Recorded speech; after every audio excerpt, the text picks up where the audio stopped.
warahmatullahi wabarakatuh. Sebelumnya perkenalkan nama saya Divarsika Putri dengan NIM V1323022 dari kelas A, program studi D3 Manajemen Pemasaran. Nah, di sini saya akan menjelaskan materi mengenai advertising and promotion practice yang sudah saya pelajari sebelumnya. Yang pertama, apa sih advertising itu? Nah, advertising ini sendiri adalah upaya atau proses mempersuasi target pasar untuk melakukan tindakan tertentu seperti membeli produk atau menggunakan layanan, juga membawa kesadaran terhadap suatu hal, dan lain sebagainya. Nah, di dalam advertising ada yang namanya customer journey. Nah, saat ini dalam customer journey terdapat 3 konsep komunikasi pemasaran yang terkait dengan perjalanan konsumen, yaitu yang pertama ada AIDA, sales funnel, dan yang ketiga ada model atribusi. Nah, apa sih model AIDA ini? Nah, AIDA ini adalah konsep yang logis, praktis, dan mudah dipahami yang langsung diterima dan digunakan oleh agensi periklanan dan pengiklanan. Nah, model AIDA selalu digambarkan dalam bentuk segitiga. Asumsinya adalah bahwa iklan itu mulai mempengaruhi proses pengambilan keputusan konsumen itu dengan membangkitkan kesadaran terhadap suatu merek. Nah, yang pertama, model AIDA ini terdiri dari awareness, interest, desire, dan action. Nah, terkait dengan iklan konvensional, model AIDA ini terkait dengan iklan konvensional dan merupakan upaya awal untuk mengukur efektivitas pesan. Nah, yang kedua, AIDA ini tuh menggambarkan tahapan konsumen sebelum membeli. Jadi kesadaran merek, minat, keinginan, dan tindakan pembelian. Nah, selanjutnya ada sales funnel atau sebuah corong penjualan. Nah, sales funnel ini adalah turunan dari AIDA yang diadaptasi untuk media digital. Nah, sales funnel ini dibagi menjadi 3 bagian, yaitu yang pertama ada tofu, mofu, dan bofu. Nah, tofu ini adalah top of the funnel, yaitu yang bertujuan untuk mengarahkan traffic ke situs web. Yang kedua ada mofu. Nah, mofu ini tuh middle of the funnel, yaitu berfokus mengubah minat menjadi sebuah keinginan. Yang selanjutnya, yang ketiga ada bottom of the funnel atau BOFU. Ini tuh adalah tahap komitmen dalam pembelian. Nah, dana pemasaran itu tuh banyak dialokasikan di tofu untuk awareness, lalu ke mofu untuk minat dan keinginan, dan yang terakhir itu ke bofu untuk promosi penjualan.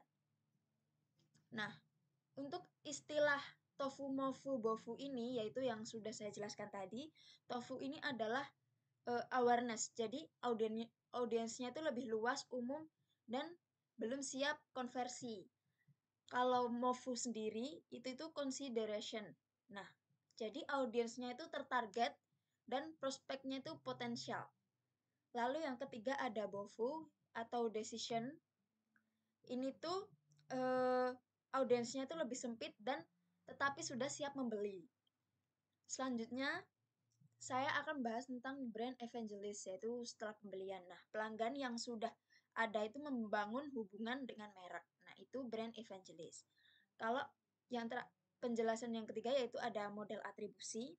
Nah, yang pertama itu ada pengembangan dari konsep touch point atau titik sentuh ya. Ini tuh relevan di era algoritma dan kecerdasan buatan. Yang kedua ada keputusan konsumen. Keputusan konsumen ini adalah akumulasi dari banyaknya touch point, bukan hanya proses linear. Nah, faktor-faktor seperti media tradisional, digital, promosi penjualan, hubungan masyarakat, kontak pribadi, dan IMC lainnya itu dianalisis. Jadi, nilainya itu diberikan pada setiap touch point untuk analisis prediktif aktivitas pembelian di masa depan. Selanjutnya ada struktur rencana IMC. Tidak ada cara tunggal untuk menulis rencana IMC. Jadi setiap pendekatan itu berbeda. Rencana IMC ini juga harus mendukung tujuan strategi pemasaran. Nah, ada beberapa bagian-bagian rencana IMC. Ini tuh meliputi seperti riset pemasaran, strategi segmentasi, audiens sasaran. Nah, jadi setelah bagian-bagian IMC tadi juga ada tujuan IMC, alokasi anggaran, strategi pesan konten, strategi distribusi jalur, dan pengukuran kinerja. Selanjutnya kita masuk di riset pemasaran. Nah, riset pemasaran adalah langkah awal yang penting dalam perencanaan IMC. Riset ini memberikan wawasan, logika, dan data untuk mendukung keputusan komunikasi. Jadi, riset IMC ini tuh meliputi riset konsumen, produk, pasar, dan komunikasi. Nah, setiap jenis riset itu memberikan sudut pandang yang berbeda untuk perencanaan yang efektif dan juga meningkatkan kualitas strategi dan program secara keseluruhan. Nah, selanjutnya ada strategi segmentasi. Nah, komunikasi merek tidak menargetkan semua orang karena perbedaan demografis. Nah, juga perbedaan psikologis, kebutuhan, dan keinginan pembeli. Oleh karena itu, penting untuk mengidentifikasi individu yang memilih probabilitas tertinggi untuk membeli produk atau layanan tertentu. Mereka inilah pembeli yang paling potensial. Jadi, mereka ini adalah pembeli yang paling potensial yang akan menjadi sasaran pesan merek ini. Nah, faktor-faktor seperti lokasi geografis dan kebiasaan penggunaan produk itu juga penting. Jadi fokus pada segmen pasar yang spesifik itu adalah cara yang efektif untuk menjangkau pelanggan. Nah, selanjutnya kita juga akan bahas tentang target audience. Nah, apa sih target audience itu? Jadi target audience itu adalah kelompok konsumen yang paling mungkin membeli produk atau layanan kita. Nah, ini tuh mencangkup deskripsi yang spesifik dan membedakan antara orang yang tertarik dan tidak tertarik pada merek kita. Jadi, kita juga membagi menjadi beberapa faktor, yaitu faktor-faktor seperti usia, pendapatan, jenis kelamin, status pernikahan. Ini tuh mempengaruhi audiens sasaran kita. Nah, tujuan komunikasi atau communication objective. Nah, ini tuh IMC yang kompleks. Ini tuh memerlukan tujuan yang berbeda untuk masing-masing dari 6 strategi utama. Meskipun tujuan IMC keseluruhan itu tetap sama. Contohnya, tujuan periklanan itu kan berfokus pada kesadaran merek. Promosi penjualan itu pada tindakan konsumen, misalnya penukaran kupon, seperti itu. Nah, hubungan masyarakat pada nilai liputan media, visibilitas merek pada paparan produk di luar metode tradisional, dan kontak pribadi pada fungsi spesifik seperti janji temu penjualan. Selanjutnya ada survei kepuasan pelanggan. Yang pertama, alasan mengapa ini merupakan ide yang baik adalah karena keluhan dapat terdeteksi sejak dini. Nah, alasan mengapa ada survei kepuasan pelanggan. Nah, keluhan yang dapat terdeteksi sejak dini itu tuh jauh lebih mudah menyelesaikan masalah kecil dibandingkan yang sudah lama. Jadi dalam jangka waktu lama yang sudah parah seperti itu. Penggunaan komunikasi pemasaran dua arah juga berperan sangat penting dalam membangun dan mengukur pandangan pelanggan terhadap hubungan yang terjalin. Selanjutnya, kita masuk ke komunikasi dengan pelanggan. Jadi, komunikasi pemasaran itu melibatkan komunikasi kepedulian pelanggan atau untuk membangun sebuah hubungan dan komunikasi berorientasi penjualan. Nah, itu tuh untuk menghasilkan prospek. Kadang-kadang keduanya itu dapat digabungkan. Jadi, faktor penting dalam hubungan pelanggan adalah waktu yang tepat. Selanjutnya ada pemasaran relasional. Nah, tujuan dari pemasaran relasional ini adalah membuat pelanggan menghargai hubungan dengan merek sehingga mereka tidak mempertimbangkan pesaing lain. Itu adalah tujuan dari pemasaran relasional. Jadi selanjutnya yaitu mengembalikan investasi dalam pemasaran retensi. Nah, program retensi itu memerlukan biaya, sehingga penting untuk menargetkan upaya pada pelanggan yang paling mungkin memberikan ROI. Jadi, di sini juga akan dijelaskan 5 tahap kunci retensi dan loyalitas. Nah, 5 tahap kunci retensi dan loyalitas ini sendiri ada klasifikasi pelanggan, analisis segmen, pemilahan program, perencanaan komunikasi, dan yang terakhir ada pengujian dan evaluasi. Nah, klasifikasi pelanggan ini adalah mengelompokkan pelanggan ke dalam kategori seperti jenis pelanggan atau bisnis konsumen seperti itu, bisnis atau konsumen seperti itu. Nilai, lalu juga ada share of customer, pola pembelian, kinerja pembayaran, status aktivitas, dan kepemilikan. Nah, kalau pemilihan program ini tuh untuk menyesuaikan tingkat investasi dan strategi komunikasi berdasarkan analisis segmen. Nah, lanjut ada ke analisis segmen. Nah, analisis segmen ini itu berfokus pada nilai potensial pelanggan, termasuk profil segmen, kebutuhan, lifetime value, perkiraan pembelian ulang, dan biaya akuisisi. Nah, perencanaan komunitas, selanjutnya kita akan membahas tentang perencanaan komunikasi. Jadi, perencanaan komunikasi ini tuh menjalankan program komunikasi berkelanjutan melalui tahapan seperti penyambutan, upsell, cross-sell, juga pencegahan dormansi dan reaktivasi. Nah, selanjutnya ada pengujian dan evaluasi. Nah, pengujian basis data pelanggan dapat memberikan jawaban dan riset pemasaran tambahan mungkin itu akan tetap dinilai. Tapi tidak semua pelanggan bisa dijadikan loyal karena perbedaan sebuah karakter. Selanjutnya ada metode perhitungan anggaran. Jadi keputusan ini perlu dibuat tentang alokasi dana untuk rencana IMC yang efektif. Selanjutnya ada metode anggaran yang digunakan. Nah,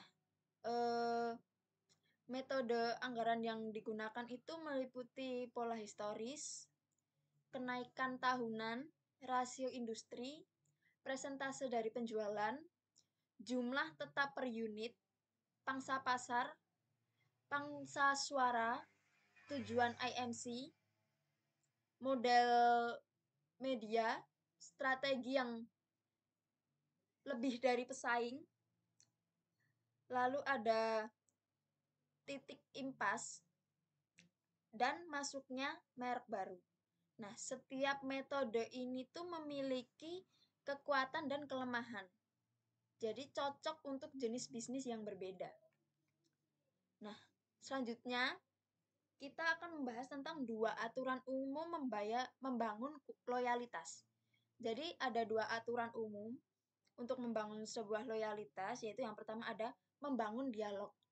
Nah, di dalam membangun dialog ini, kuesioner dan komunikasi rutin yang dipersonalisasi dapat membangun hubungan yang baik dan memberikan feedback yang berharga. Yang kedua, ada memanfaatkan basis data. Nah, basis data ini memungkinkan komunikasi yang efektif dan tepat waktu. Juga identifikasi peluang cross-selling dan upselling, pemberian insentif, serta layanan personal. Selanjutnya ada pola historis. Nah, pola historis ini tuh metode yang cepat dan sederhana dengan melihat pengeluaran tahun lalu dan menyesuaikannya. Tetapi itu sering digunakan karena kurangnya pengetahuan tentang metode lain dan mungkin mengabaikan efektivitas upaya masa lalu. Nah, selanjutnya ada pembahasan mengenai kenaikan tahunan. Jadi kenaikan tahunan itu metode sederhana dengan menambahkan atau mengurangi jumlah tertentu dari anggaran tahun lalu. Tetapi bisa sangat membatasi. Lalu untuk rasio industri ini sendiri itu produk dalam industri yang sama itu tuh cenderung memiliki pola pengeluaran iklan yang mirip untuk tetap kompetitif. Jadi anggaran IMC itu ditentukan dengan melihat rasio iklan dan penjualan dalam kategori produk. Nah, lalu untuk persentase dari penjualan. Nah, metode penganggaran yang terhubung dengan angka internal perusahaan, tetapi penentuan persentase yang sembarangan adalah menjadi kelemahan besar. Dan seringkali mengabaikan faktor-faktor penting seperti audiens sasaran dan efektivitas media. Di sini kita juga akan membahas tentang jumlah tetap per unit. Jadi jumlah tetap per unit itu metode cepat dan mudah dengan mengalihkan perkiraan unit terjual dengan jumlah tetap per unit. Nah, meskipun metode ini tuh sederhana, jumlah per unit seringkali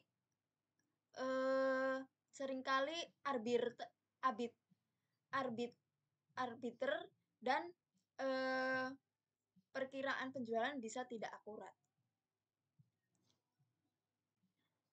Lalu ada strategi pangsa pasar. Nah, strategi pangsa pasar ini tuh kekuatan merek ini tuh dibandingkan pesaing dapat diukur dengan pangsa pasar. Jadi kekuatan merek itu bisa diukur dengan pangsa pasar yang juga dapat digunakan untuk merencanakan anggaran iklan. Namun pada kenyataannya pangsa pasar dan pengeluaran iklan itu dipengaruhi banyak variabel lain sehingga metode ini kurang efektif jika digunakan sendiri. Lalu selanjutnya ada share of voice. Nah, ini tuh merupakan perluasan dari pangsa pasar, tetapi mengukur jumlah uang yang dibelanjakan merek untuk iklan atau AMC dibandingkan total pengeluaran dalam kategori produk. Ini tuh menunjukkan posisi relatif merek terhadap pesaing. Lalu untuk penulisan tujuan IMC. Tujuan yang efektif harus memiliki angka yang spesifik. Juga harus memiliki kerangka waktu, anggaran, batasan, dan deskripsi hasil yang jelas. Lalu ada model media atau media models. Ini tuh merupakan pembelian media secara programatik atau menggunakan algoritma prediktif untuk menganalisis, memilih, membeli, dan menempatkan iklan secara otomatis. Nah, media models ini digunakan oleh perusahaan besar dan agensi. Lalu untuk strategi competitive plus. Ini tuh strategi yang agresif untuk membelanjakan lebih banyak daripada pesaing atau pesaing terdekat untuk mendominasi pasar. Biasanya jangka pendek dan membutuhkan kekuatan finansial yang besar. Lalu di sini juga ada pembahasan mengenai new brand entries. Ini tuh perencanaan anggaran IMC untuk merek baru itu berbeda dengan merek yang sudah ada. Nah, ini tuh melibatkan peninjauan tujuan berdasarkan level anggaran hipotesis dan penggunaan pendekatan berbasis pemasaran seperti rasio industri dan titik impas. Nah, titik impas sendiri atau biasa disebut dengan break-even points, ini tuh analisis untuk menentukan jumlah unit produk yang harus dijual agar total pendapatan sama dengan agar total pendapatan itu sama dengan total biaya. Nah, iklan merupakan variabel biaya penting dalam analisis break-even points ini. Lalu algoritma prediktif. Nah, algoritma prediktif ini tuh penggunaan kecerdasan buatan untuk memprediksi perilaku konsumen dengan menganalisis aktivitasnya sebelumnya. Misalnya itu ada pencarian online, seperti itu. Lalu masuk ke requirements of objective, yaitu tujuan IMC yang efektif itu harus mencangkup angka yang spesifik. Juga kriteria pengukuran, kerangka waktu, anggaran, dan batasan. Lalu untuk budget allocation strategi atau strategi mengalokasikan biaya, itu anggaran IMC yang disetujui harus dialokasikan secara strategis di antara kategori-kategori utama. Seperti jalur distribusi IMC, periode waktu, audiens sasaran, dan potensi geografis. Nah, di sini ada alokasi berdasarkan kategori EMC. Ini tuh pertimbangan alokasinya itu meliputi jumlah orang yang dijangkau, pentingnya penjualan rutin, dan keinginan untuk mempertahankan hubungan pelanggan. Nah, kalau alokasi berdasarkan siklus hidup produk, ini tuh anggaran EMC berubah berdasarkan tahap siklus hidup produk atau pengenalan, pertumbuhan, kematangan, penurunan, perpanjangan, dan perhapusan. Nah, setiap tahap ini itu memiliki kebutuhan pendanaan yang berbeda. Lalu untuk alokasi berdasarkan periode waktu.